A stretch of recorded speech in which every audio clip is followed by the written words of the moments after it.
Claude Gueux de Victor Hugo, lecture de la 3e partie.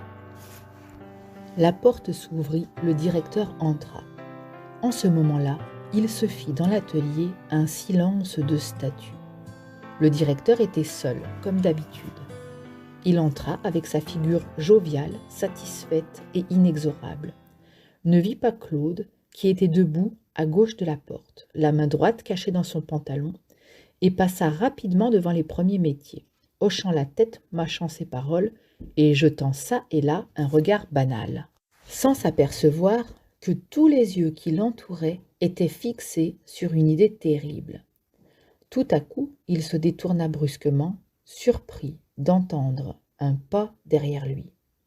C'était Claude, qui le suivait en silence depuis quelques instants. « Que fais-tu là, toi ?» dit le directeur. « Pourquoi n'es-tu pas à ta place ?» Car un homme n'est plus un homme, là. C'est un chien, on le tutoie. Claude Gueux répondit respectueusement. « C'est que j'ai à vous parler, monsieur le directeur. »« De quoi ?» D'Albin. « Encore, dit le directeur. »« Toujours, dit Claude. »« Ah, ça, reprit le directeur, continuant de marcher. Tu n'as donc pas eu assez de 24 heures de cachot ?» Claude répondit en continuant de le suivre. « Monsieur le directeur, rendez-moi mon camarade. »« Impossible. »« Monsieur le directeur, dit Claude, avec une voix qui eût attendri le démon. Je vous en supplie, remettez Albin avec moi. Vous verrez comme je travaillerai bien. Vous qui êtes libre, cela vous est égal. Vous ne savez pas ce que c'est un ami. Mais moi, je n'ai que les 4 murs de la prison. Vous pouvez aller et venir, vous. Moi, je n'ai qu'Albin. Rendez-le-moi. Albin me nourrissait, vous le savez bien. Cela ne vous coûterait que la peine de dire oui. Qu'est-ce que cela vous fait qu'il y ait dans la même salle un homme qui s'appelle Claude Gueux et un autre qui s'appelle Albin? Car ce n'est pas plus compliqué que cela. Monsieur le directeur, mon bon monsieur D, je vous supplie, vraiment, au nom du ciel. Claude n'en avait peut-être jamais tant dit à la fois à un geôlier.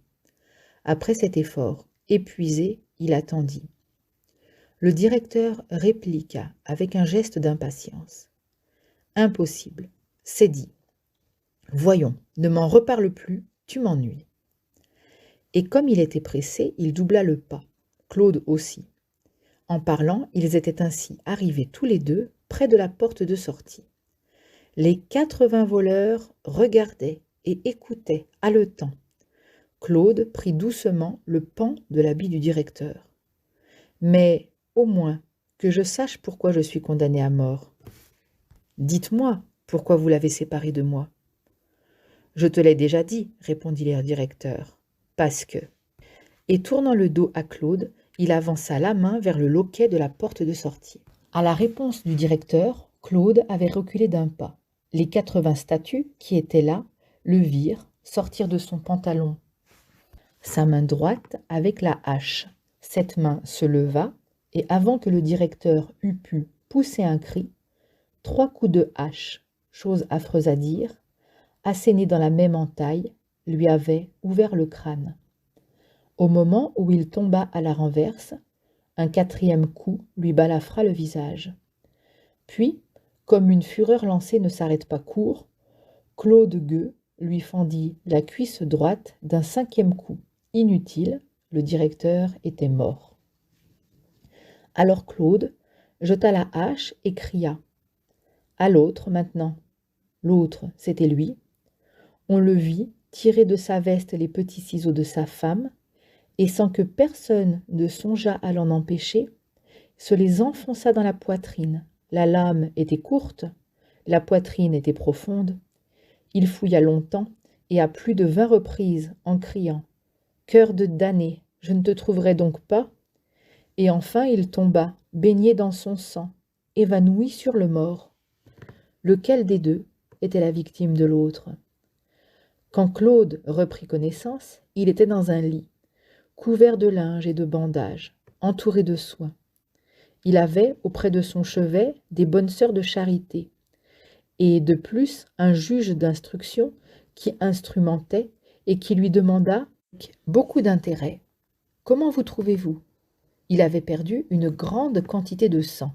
Mais les ciseaux, avec lesquels il avait eu la superstition touchante de se frapper, avaient mal fait leur devoir. Aucun des coups qu'il s'était portés n'était dangereux. Il n'y avait de mortel pour lui que les blessures qu'il avait faites à M.D. Les interrogatoires commencèrent. On lui demanda si c'était lui qui avait tué le directeur des ateliers de la prison de Clairvaux. Il répondit « oui ». On lui demanda pourquoi. Il répondit « parce que ». Cependant, à un certain moment, ses plaies s'envenimèrent. Il fut pris d'une fièvre mauvaise dont il faillit mourir. Novembre, décembre, janvier et février se passèrent en soins préparatifs. Médecins et juges s'empressèrent autour de Claude. Les uns guérissaient ses blessures, les autres dressaient son échafaud. Abrégeons.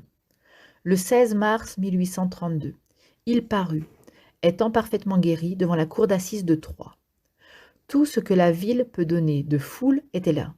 Claude eut une bonne attitude devant la cour. Il s'était fait raser avec soin, il avait la tête nue, il portait ce morne habit des prisonniers de Clairvaux, mi-parti de deux espèces de gris. Le procureur du roi avait encombré la salle de baïonnettes, afin, dit-il à l'audience, de contenir tous les scélérats qui devaient figurer comme témoins dans cette affaire. Lorsqu'il fallut entamer le débat, il se présenta une difficulté singulière. Aucun des témoins des événements du 4 novembre ne voulait déposer contre Claude.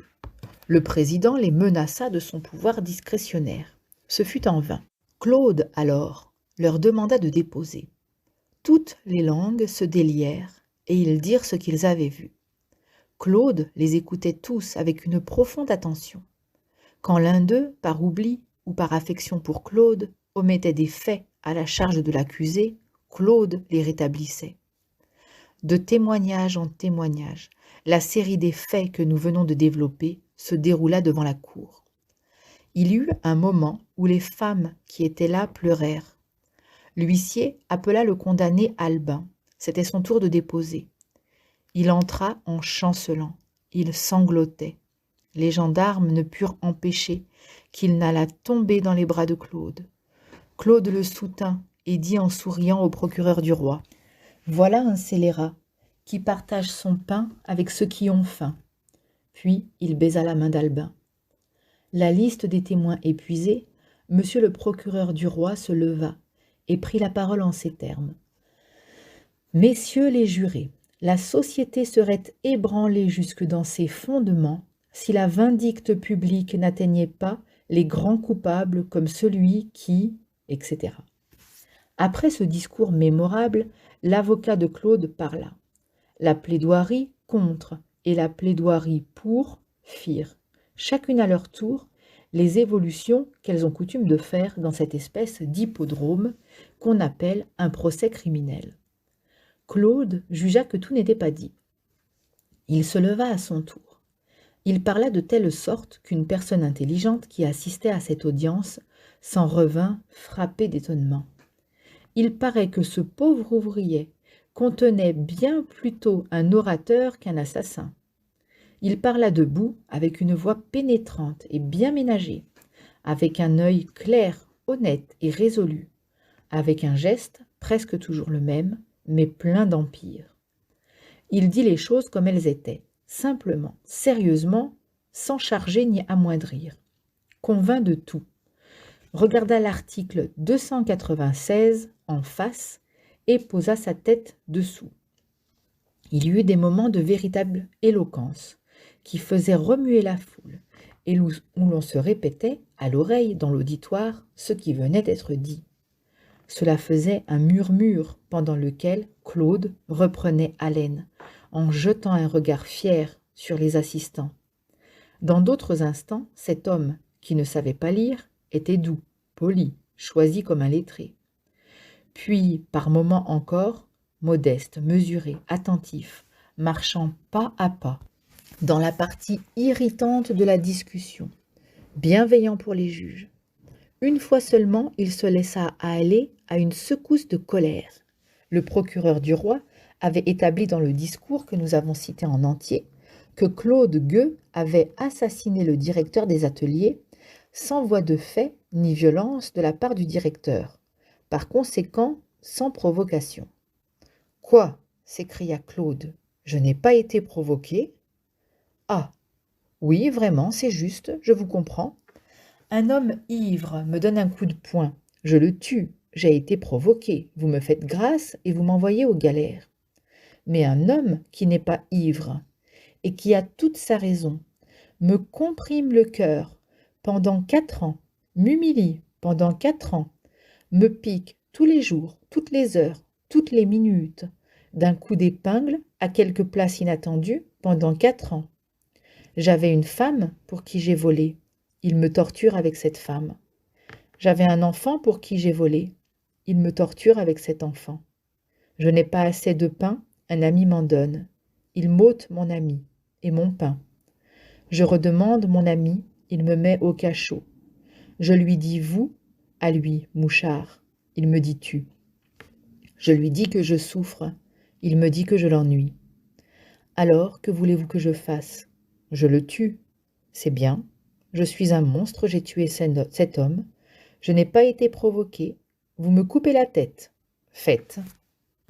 Mouvement sublime selon nous, qui faisait tout à coup surgir, au-dessus du système de provocation matérielle, sur lequel s'appuie l'échelle mal proportionnée des circonstances atténuantes, toute une théorie de la provocation morale oubliée par la loi.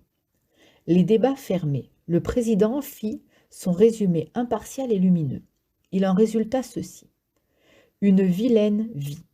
Un monstre, en effet. Claude Gueux avait commencé par vivre en concubinage avec une fille publique. Puis, il avait volé. Puis, il avait tué. Et tout cela était vrai. Au moment d'envoyer les jurés dans leur chambre, le président demanda à l'accusé s'il avait quelque chose à dire sur la position des questions. « Peu de choses, dit Claude. Voici pourtant. Je suis un voleur, un assassin. J'ai volé et j'ai tué. Mais pourquoi ai-je volé? Pourquoi ai-je tué? Posez-vous ces 2 questions, messieurs les jurés. » Après un quart d'heure de délibération sur la déclaration des 12 champenois, qu'on appelait « messieurs les jurés », Claude Gueux fut condamné à mort. Il est certain que dès l'ouverture des débats, plusieurs d'entre eux avaient remarqué que l'accusé s'appelait Gueux, ce qui leur avait fait une impression profonde. On lut son arrêt à Claude, qui se contentait de dire « C'est bien, mais pourquoi cet homme-là a-t-il volé? Pourquoi cet homme-là a-t-il tué? Voilà 2 questions auxquelles ils ne répondent pas. » Rentré dans la prison, il soupa gaiement et dit « 36 ans de fait. » Il ne voulait pas se pourvoir en cassation. Une des sœurs qu'il avait soignées vint l'en prier avec larmes. Il se pourvut, par complaisance pour elle. Il paraît qu'il résista jusqu'au dernier instant, car au moment où il signa son pourvoi sur le registre du greffe, le délai légal de 3 jours était expiré depuis quelques minutes. La pauvre fille, reconnaissante, lui donna 5 francs. Il prit l'argent et la remercia. Pendant que son pourvoi pendait, des offres d'évasion lui firent faites par les prisonniers de Troyes, qui s'y dévouaient tous. Il refusa. Les détenus jetèrent successivement dans son cachot, par soupirail, un clou, un morceau de fil de fer, une anse de seau. Chacun de ces 3 outils eût suffi à un homme aussi intelligent que l'était Claude pour limer ses fers. Il remit l'anse, le fil et le clou au guichetier.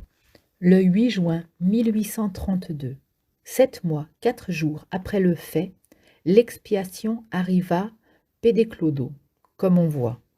Ce jour-là, à 7 heures du matin, le greffier du tribunal entra dans le cachot de Claude et lui annonça qu'il n'avait plus qu'1 heure à vivre. Son pourvoi était rejeté. « Allons, dit Claude froidement, j'ai bien dormi cette nuit, sans me douter que je dormirai encore mieux la prochaine. » Il paraît que les paroles des hommes forts doivent toujours recevoir de l'approche de la mort une certaine grandeur. Le prêtre arriva, puis le bourreau. Il fut humble avec le prêtre, doux avec l'autre. Il ne refusa ni son âme ni son corps. Il conserva une liberté d'esprit parfaite. Pendant qu'on lui coupait les cheveux, quelqu'un parla, dans un coin du château, du choléra qui menaçait Troyes en ce moment.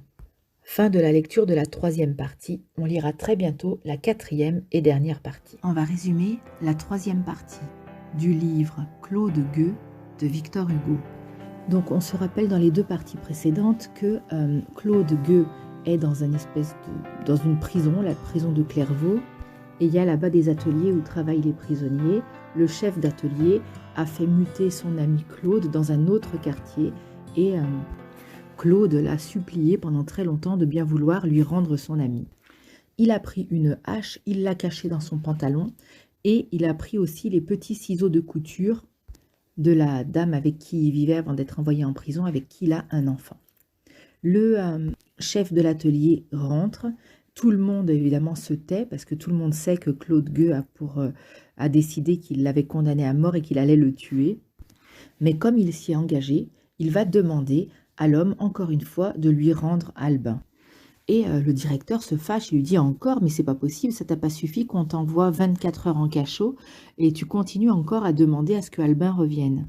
Et il dit, vous vous rendez pas compte, il était plus qu'un ami, il était toute ma vie, et c'était lui aussi qui me nourrissait, et vous le savez bien, et sans lui, je vais mourir de faim.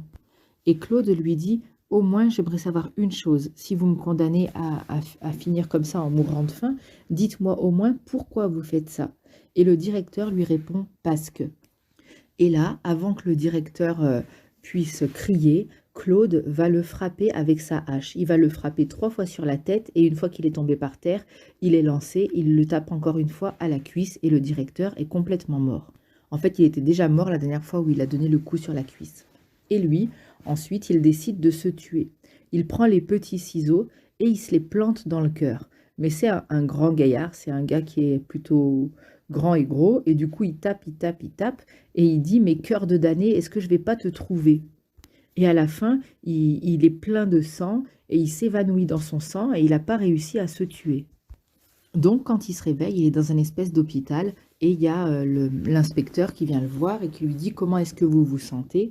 Victor Hugo dit « Quelle ironie quand même, ils vont maintenant se donner la peine de soigner un homme pour l'envoyer se faire couper la tête en bonne santé. » Il dit « Novembre, décembre, janvier et février se passent en soins et en préparatifs. Les uns guérissent les blessures et les autres dressent l'échafaud. » Et enfin, le 16 mars 1832, le procès de Claude Gueux a lieu.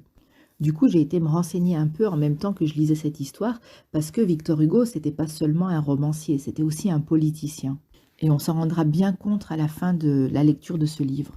Et cette histoire est une histoire réelle. Après, peut-être qu'elle a été un peu romancée par Victor Hugo, mais l'histoire réelle est très très proche de ce que raconte Victor Hugo quand même.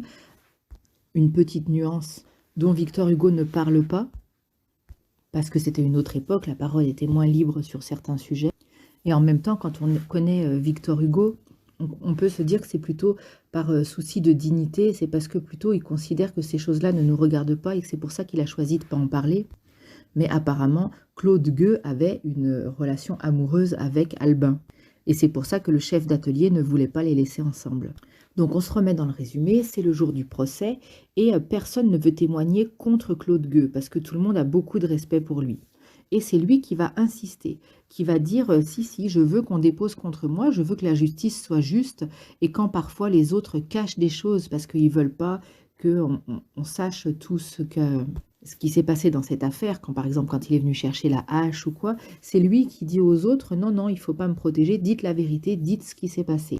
Quand à un moment il y a Albin qui rentre pour témoigner, ils ne peuvent pas les empêcher de s'approcher l'un de l'autre. Et Claude Gueux dit, en désignant Albin, il dit « Voilà, voyez, ça c'est un voleur, mais c'est un voleur qui partage son pain avec ceux qui ont faim. » Ensuite, Victor Hugo dit que le procureur et l'avocat font chacun leur plaidoirie.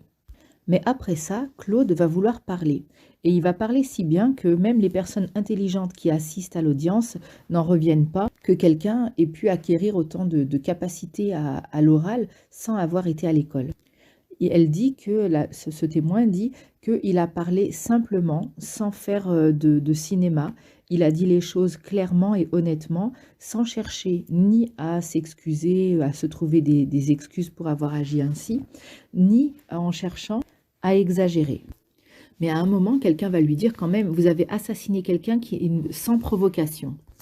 Et là, Claude Gueux va dire quelque chose qui va être une ébauche de ce qui sera appelé plus tard dans la loi les circonstances atténuantes. Claude Gueux va expliquer. Si je suis dans un café, que je bois et qu'un homme ivre me donne un coup de poing, je le tue et vous me direz qu'il m'avait provoqué parce qu'il m'a frappé. Et il dit alors que finalement ce n'est qu'un ivrogne qui n'a fait qu'envoyer un coup de poing parce qu'il était saoul.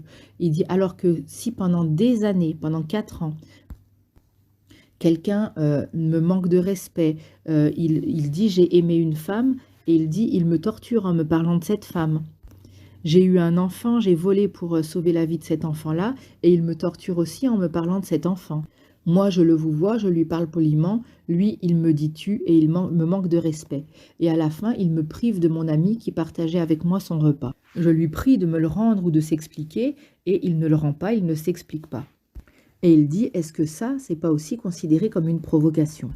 Et à la fin, il dit, je ne cherche pas à mentir. Et il dit, je suis un voleur et je suis un assassin puisque j'ai volé et j'ai tué. Mais s'il vous plaît, posez-vous 2 questions. Pourquoi est-ce que j'ai volé et pourquoi est-ce que j'ai tué? Et le juré va délibérer en un quart d'heure. Et en un quart d'heure, ils vont condamner Claude Gueux à mort. Quand on lit son arrêt à Claude Gueux, il dit, bon d'accord, vous m'avez condamné à mort, mais quand même vous avez oublié quelque chose, vous n'avez pas répondu à ma question. Pourquoi est-ce que j'ai tué et pourquoi est-ce que j'ai volé? Il décide de ne pas poser de pourvoi en cassation, c'est-à-dire de ne pas demander à être rejugé. Et c'est une des sœurs qu'il a soignées, une bonne sœur, qui va lui demander, qui va le prier de quand même faire appel. Pendant ce temps-là, il va recevoir sans arrêt des choses, des clous, des morceaux de fil de fer, des anses de seau. Tout le monde va essayer de l'aider à s'échapper dans la prison. Les prisonniers, évidemment, certainement pas le directeur de prison ou ces gens-là. Et lui, il va tout rendre gardien. Il va dire, prenez tout ça, je ne veux pas m'échapper. Et à la fin, on va lui dire que le pourvoi en cassation a été rejeté, donc il va effectivement être exécuté. Alors lui, il répond, eh ben, j'ai bien dormi cette nuit et je ne savais pas encore que la nuit prochaine, je dormirais encore mieux. Ce qui est un petit peu de l'humour noir, hein, parce que la nuit prochaine, évidemment, il sera mort, donc personne ne le dérangera dans son sommeil. On a arrêté là la lecture de ce livre, hein, que j'ai découpé arbitrairement en 4 morceaux parce qu'il était trop long à lire d'un coup. On va lire la suite et après, on résumera la dernière partie.